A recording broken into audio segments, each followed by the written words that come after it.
Israel is a very strong country coming out of the war. Coming out of the war, strong economically, strong militarily, strong technologically, and we intend to be a lot stronger. I just came back from the United States for a very important meeting with President Trump.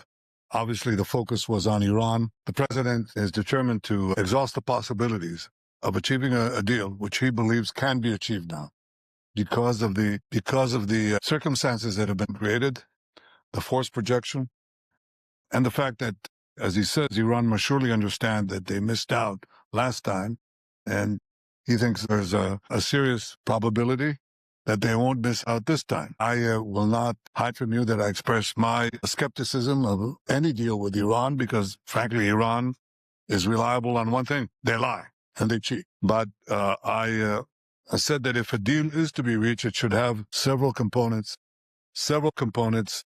that we believe are important not only for the security of Israel, but for the security of the world, the United States, the region, the world.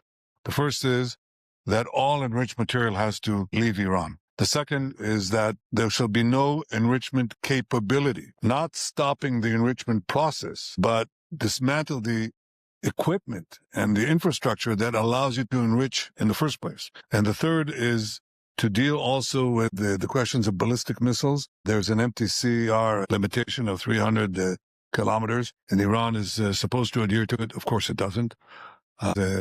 The Rising Lion operation by itself manifested. Everybody knows that. And the fourth is dismantle the axis of terror that Iran has built. It's been smashed, but it's still there. It's trying to recover, as Iran itself is trying to do. And the last thing is, remember Ronald Reagan's dictum vis-a-vis the Soviet Union? Trust but verify, distrust, and always verify. So there has to be real inspections, substantive inspections, no lead time inspections, but effective inspections for all of the above. These are the elements that we believe are important for the achievement of a deal. And I presented our position very clearly. We also spoke about Gaza. I think we set out when we went to, after we were massacred on October 10th, we set up 3 goals vis-a-vis Gaza. The first one was to return all the hostages. The second was to disarm or dismantle Hamas's military capabilities. And the third is to dismantle Hamas's governing capabilities. The first has been achieved with the help of the United States and, first of all, with the help of our brave soldiers, our incomparably courageous soldiers, the support that we got from President Trump and his team, the support we got from you, and so many around the world, and the decisions that we made not to cower and not to submit to the pressures that were put on us from outside and from inside. We stood our ground. We got every single one of these people out, including the last hero, Rani Gvili, incredible hero. But there are so many others. We stood our ground there. We also stand our ground on the other 2 things that have to happen. Under President Trump's 20-point plan, when we move to Phase B, what has to happen is that Hamas must first be disarmed, and then Gaza must be demilitarized. Disarmed means that it must give up its weapons, not main weapons. And what other people said heavy weapons? There are practically no heavy weapons in Gaza. There's no artillery, there are no tanks, there's nothing. The heavy weapon, the one that does the most damage, is called an AK-47. That's it. That's how they execute people. That's how they shoot our people. That's what they use, assault rifles. That's what they used in the massacre of October 7th. That's what they used. That's what they did the worst massacre of the Jewish people since the Holocaust with AK-47s.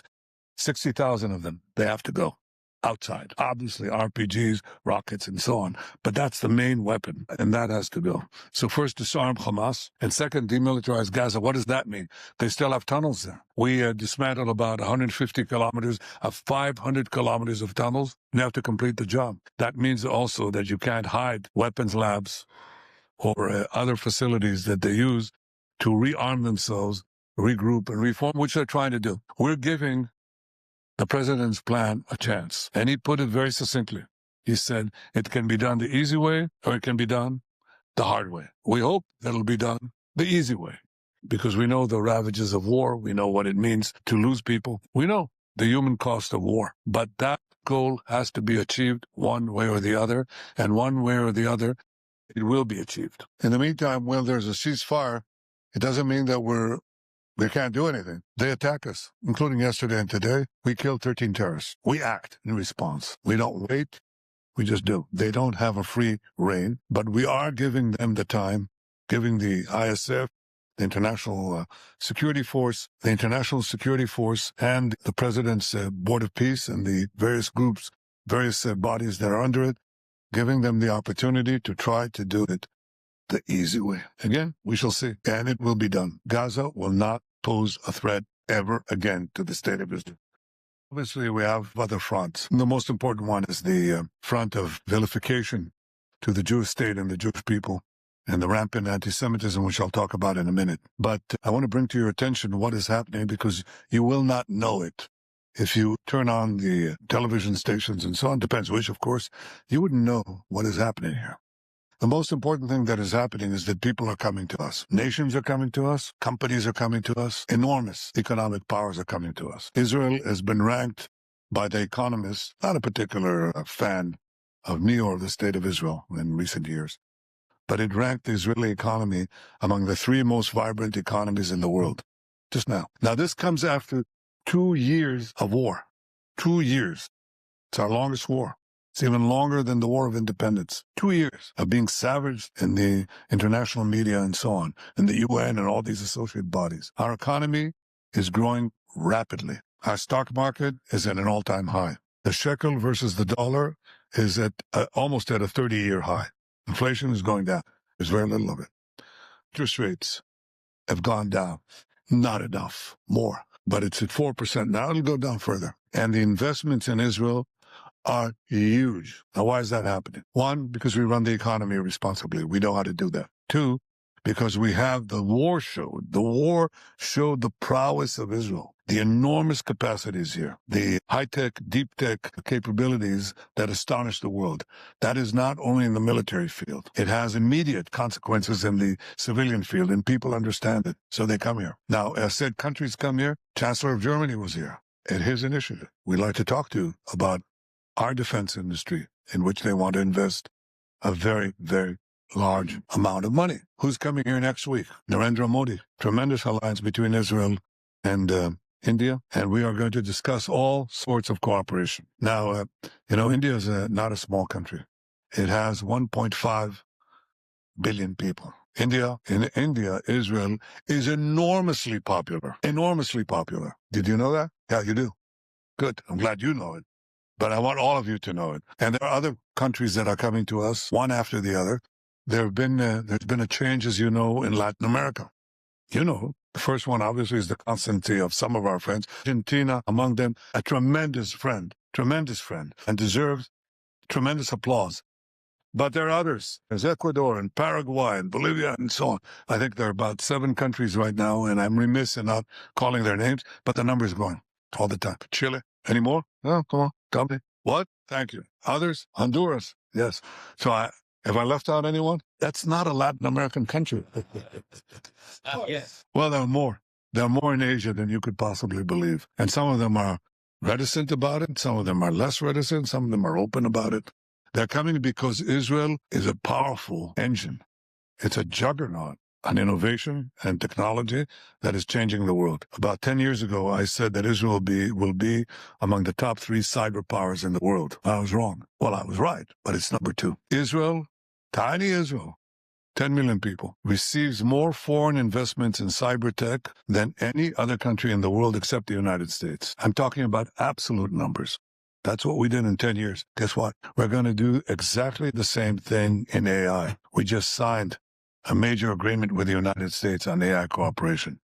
We're going to do the same thing in quantum. This is our advantage, and we pursue it with a vengeance. Israel is a very strong country coming out of the war.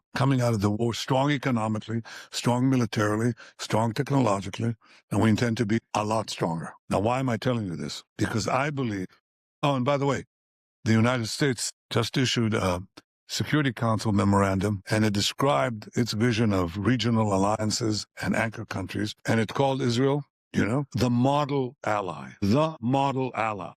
It believes in democratic principles, but is willing to fight for itself. We don't ask for American boots on the ground. We develop our own arms industry. By the way, that's something I discussed too with President Trump.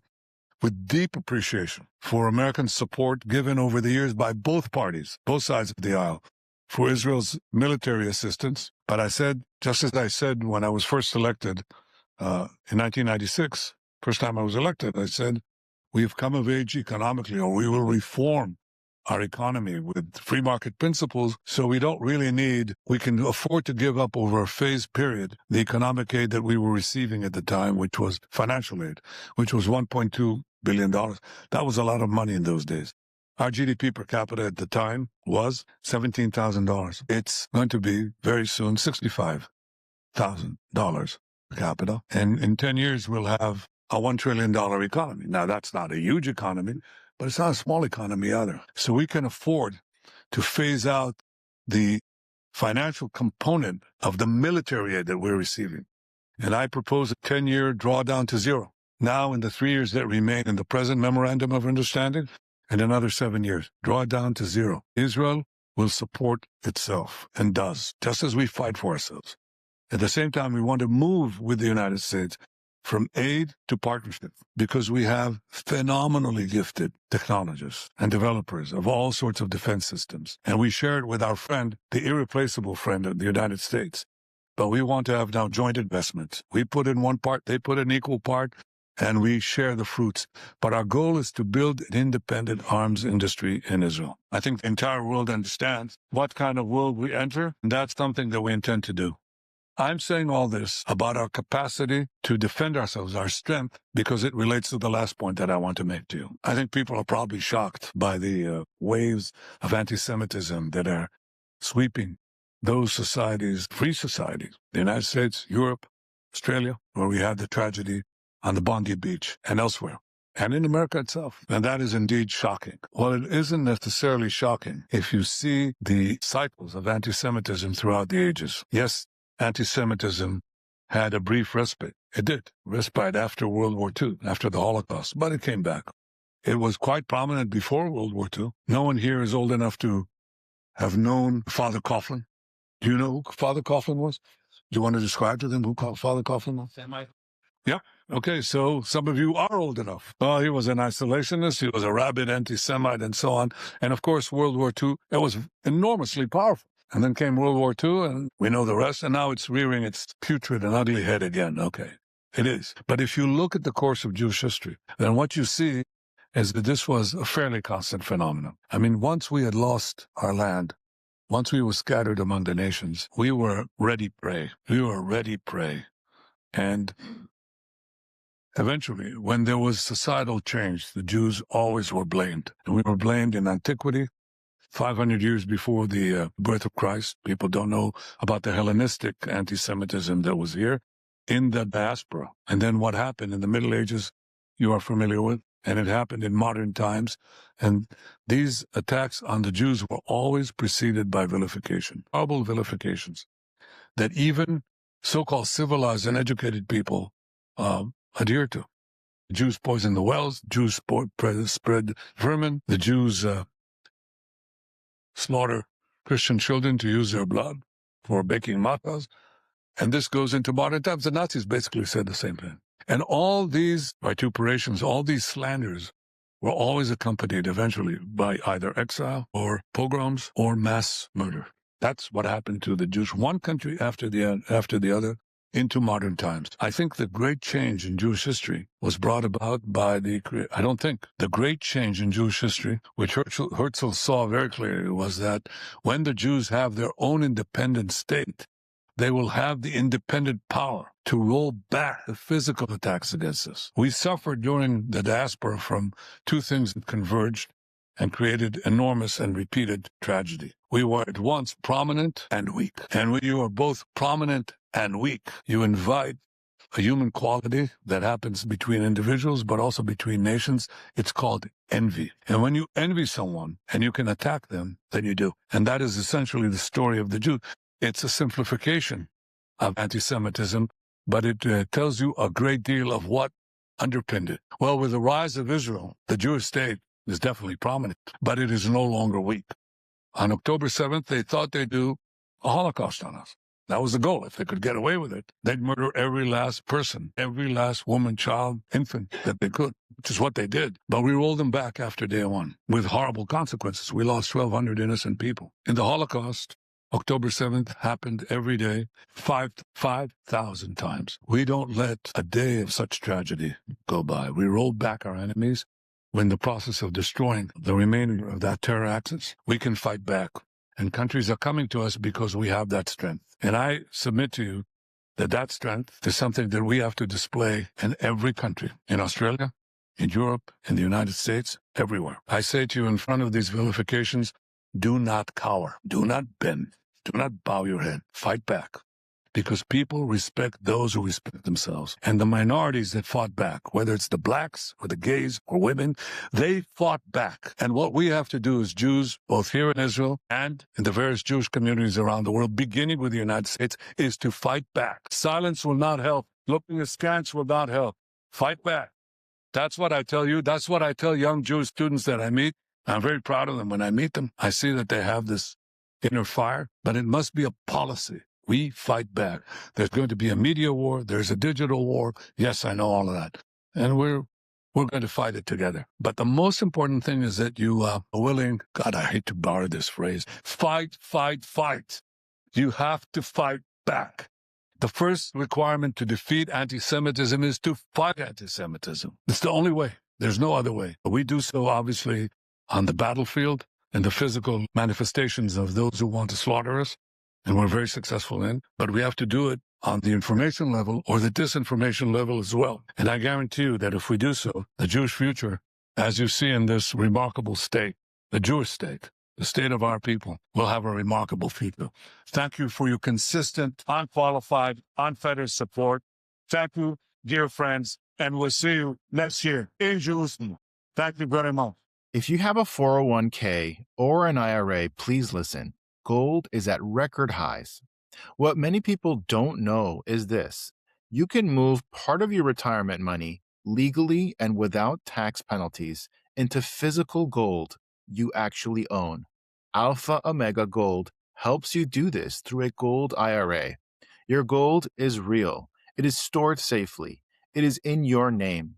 Learn more at ao.gold/stand. Alpha Omega Gold is our sponsor, and they proudly stand with Israel.